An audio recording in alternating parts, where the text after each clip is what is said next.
Elle brille, allez, elle brille.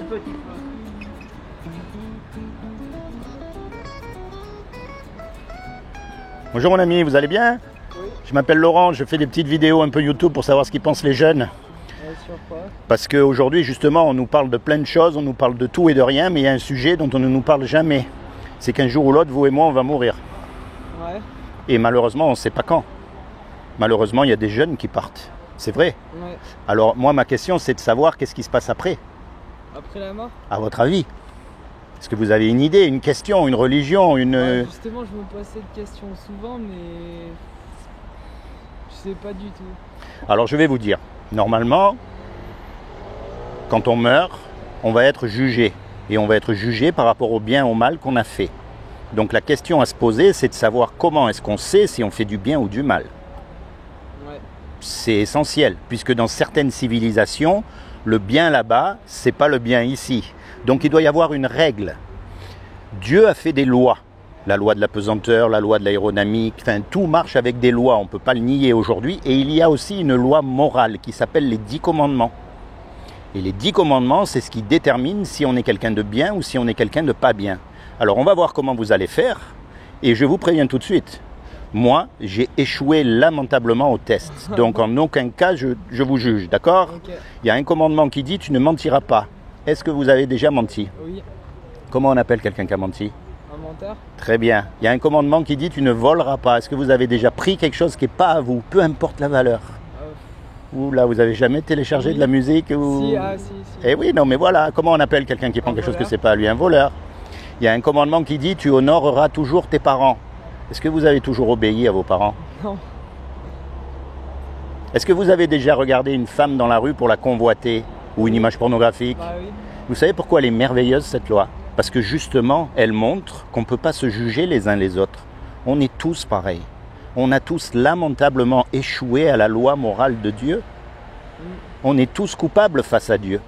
Regardez un petit garçon, vous n'êtes pas obligé à lui apprendre à faire des bêtises. Il sait faire les bêtises tout seul. Oui. Parce que le péché, c'est ce qu'on appelle le péché, il est en nous depuis le ventre de notre mère. On est né, on est conçu dans le péché et on ne peut rien y faire. Et le jour où on meurt, on va être jugé par rapport à cette loi-là. Donc le problème, si on vous juge par rapport à cette loi-là, vous serez coupable ou innocent? Pas coupable. Et si vous êtes coupable, vous irez au paradis ou en enfer? Enfer. Eh oui, et ça, c'est un peu gênant quand même. Hein. Reconnaissez que Oui. on préfère éviter, parce que c'est un endroit terrible. Ça, c'est ce qu'on mérite. Maintenant, je vais vous dire, parce qu'il y a quand même une bonne nouvelle dans l'histoire. C'est Dieu qui a tout fait. Il y a un créateur, puisqu'il y a une création. D'accord? C'est lui qui a créé les papillons. C'est lui qui a créé les myriades d'étoiles. C'est lui qui a créé le soleil, les êtres humains. Et un créateur, en général, il aime ce qu'il crée. Un musicien, il aime sa musique. Ouais. Un artiste aime ce qu'il fait, on est bien d'accord? Oui. Donc Dieu nous aime, puisqu'il nous a fait. Et il ne veut pas nous punir. Il ne veut pas qu'on aille en enfer. Donc il a fait quelque chose pour que vous et moi, malgré qu'on soit coupables, on puisse éviter son châtiment. Est-ce que vous savez ce qu'il a fait? Non. Alors je vais vous dire. Comme il n'a trouvé aucun homme de parfait sur la terre, parce que même le religieux des religieux, il ne pourra pas dire qu'il n'a pas menti. Oui. On est bien d'accord? Oui. Eh bien, ce qu'il a fait, c'est qu'il est venu lui-même sur terre. Et il s'est habillé avec un corps. Il s'est revêtu d'un corps. Il a pris une forme humaine qui est Jésus. C'est pour ça qu'on appelle Jésus le Fils de Dieu. D'accord?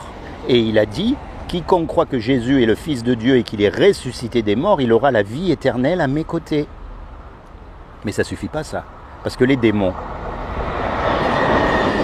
aussi, ils croient. Et ils tremblent. C'est ce qu'il y a écrit. J'attends qu'il passe parce que... Ouais. Vous voyez ce que je veux dire? Les démons, ils croient et ils tremblent. La clé là-dedans, c'est un mot qu'on appelle la repentance. Et la repentance, en fait, c'est un peu ce que vous étiez en train de faire. C'est-à-dire que le but, c'est pas d'aller dans une église. Si vous y allez, tant mieux, mais c'est pas le but principal ou ailleurs. Non. La repentance, ça veut dire de se tourner vers Dieu quand vous êtes tout seul.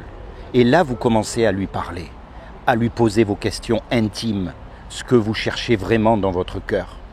Quand Jésus il est mort à la croix, Jésus est Dieu. Donc quand il est mort à votre place.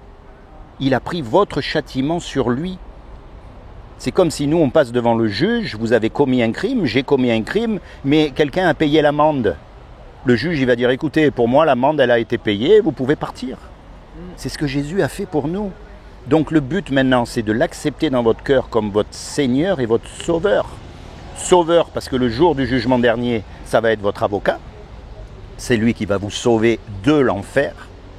Et Seigneur, parce que, comme il vous a sauvé la vie, quand il va vous demander un petit service, vous allez le faire.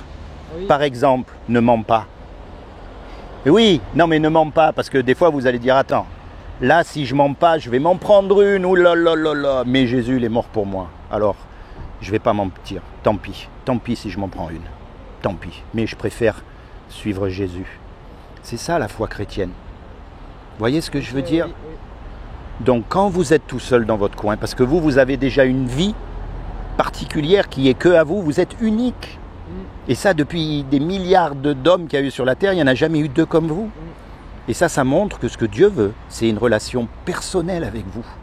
Il veut vous conduire, vous encourager, vous protéger, et plus que tout, vous sauver du jour du jugement. Ça, c'est ce que Dieu veut.